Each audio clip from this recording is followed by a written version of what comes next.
જય શ્રી કૃષ્ણ. જાગૃતિ રસોઈમાં તમારું સ્વાગત છે. આજે હું તલ સાંકળી બનાવવાની છું ને એમાં અહીંયા કાળા તલ છે અને આ ગોળ છે. પોણો છાલ્યું ગોળ અને એક છાલ્યું આ કાળા તલ લીધા છે.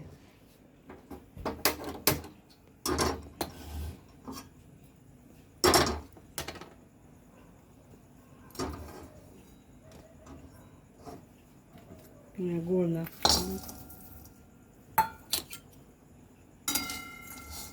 ગોળ ઓગળવા આવ્યો છે ને હમણાં ઓગળી જશે, પછી એની ચાસણી જેવું થઈ જશે. અંદર કાંઈ તેલ કે પાણી કાંઈ નાખવાનું નથી, એમને ગોળ જ તે ગરમ કર્યો છે મેં. આ તેલ તલ મેં શેકેલા જ લીધા છે, શેકી નાખ્યા પહેલાં. ગેસ થોડોક હજી ધીમો કરું તો હજી વાર છે. અને મારે નીચે તેને વણીને કરવાની છે, એટલે અહીં નીચે જો પ્લેટફોર્મ ઉપર પોતું મારીને તેલ લગાવ્યું છે મેં. હું છું આપણે ગોળની ચાસણી આવી ગઈ છે. આ ગોળ થોડું કામ થઈ ગયું, મારો સફેદ ગોળ હતો, આવી રીતના આવી ગઈ છે ને. હવે એમાં તલ નાખ બંધ કરી દઉં છું અને હલાવી અને અહીંયા નીચે ટાળી દઉં. અહીંયા મેં તેલ લગાવ્યું છે ને અહીંયા.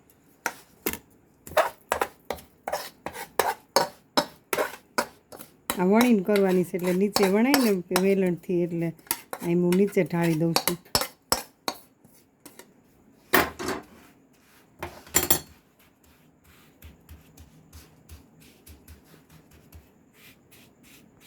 હવે આનું આમ વણી નાખું.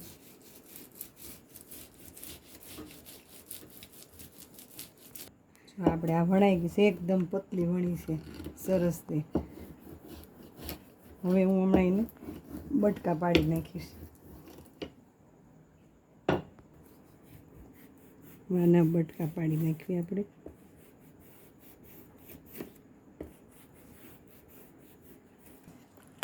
જો આપણી આ તલની ચીકી તૈયાર છે. જો મેં વણેલી ચીકી એટલી પાતળી છે. આમ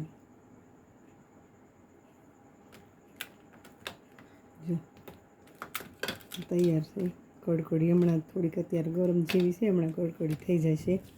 અને આપણી આ તલની ચીકી તૈયાર છે. તમને આ વાનગી પસંદ આવે તો લાઈક ને શેર કરજો.